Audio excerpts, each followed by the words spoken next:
We chatted with Dr. Julia Klesny-Tate, Medical Director of the Lung Transplant Program at University of Iowa Healthcare. Here's what she had to say about the survival rate of lung transplant patients. The 10-year survival for lung transplant is around 25%. This is why Melanie Putnam's story is just so remarkable. She is a Milan woman, but around 16 years ago, she was diagnosed with something known as LAM. This is an extremely rare lung disease that impacts women. It was essentially putting holes in her lungs while she was pregnant. Now, Melanie met with the team at University of Iowa Healthcare, and 13 years ago, she underwent a double lung transplant. And today, she is beating those odds that we just heard from. She's alive and well, raising her kids right here in the Quad Cities. And she joins us right here today on The Current. Melanie, thank you so much for being here with us. Thank you for having me. Why don't you take me back to that time in the hospital? You were telling me earlier, you guys spent weeks living at the hospital in Iowa City. What was that like?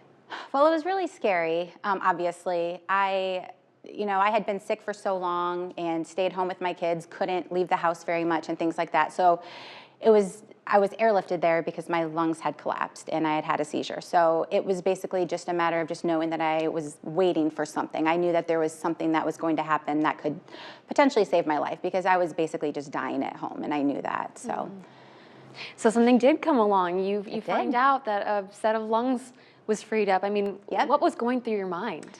So we had actually had multiple what we call dry runs, which means they tell you there's lungs available, but then they ended up not working out. I think I had 2 or 3 of those. And so to finally know that, this time they said that there was lungs, and I wasn't as excited as I thought I would be at the time, but I was just trying to relax and, things like that. And it just worked out, and it just felt very peaceful. And obviously it worked out very well. So. Do you still keep in contact with the team at University of Iowa Healthcare? Oh yeah, so I go every 6 months. Every month I get blood work and pulmonary function tests and things like that. If I'm ever sick or there's ever anything that is potentially wrong with me, they immediately are on it. So they honestly feel a lot like a family. We're very close and all that, so. This seems like a very obvious question. Yeah. So besides the medical aspect of this, how has this whole journey changed your life and your family's life? Yeah, so before all of this, I was a working mom, very focused on my career. And I always say that as much as obviously you don't want something bad like this to happen. And I'm on borrowed time and I know that, and I'm not gonna live forever, so all that stuff is bad. But I never would have the appreciation for life that I do right now if this hadn't happened, if that makes sense.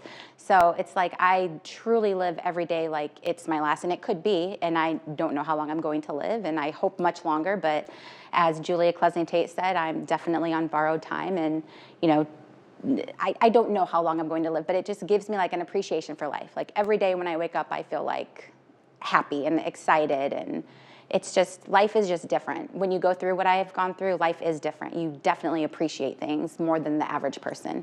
And I never would have had that if I didn't go through what I've gone through. What does that look like to you? I know you're very active in your kids' life and Yep. going to their sporting events. Are you Yep. also big into volunteering? Oh yeah, so my husband and I do a lot of different community things. We've run a couple of organizations. We do all kinds of stuff. I never miss a game of my kids. I always have the camera. I take videos of everything. I'm definitely that mom. I just try to appreciate and be a part of everything that I can be, because you never know what's going to happen. So.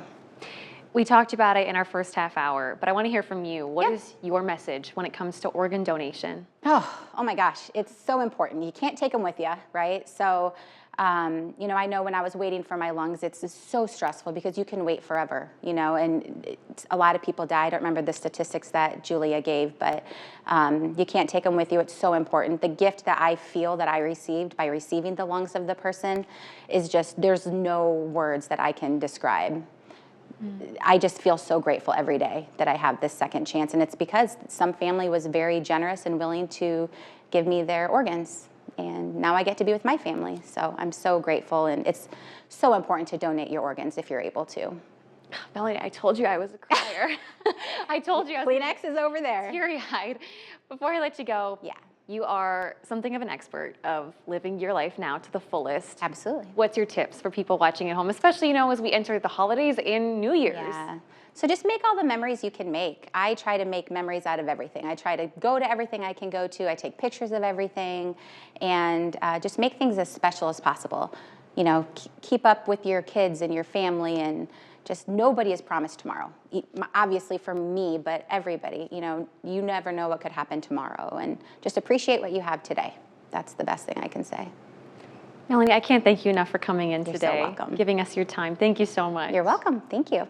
For you guys at home, if you want to share Melanie's story or check out her blog, she's been writing about her journey, you can find our online article underneath our As Seen on TV tab on WQAD.com.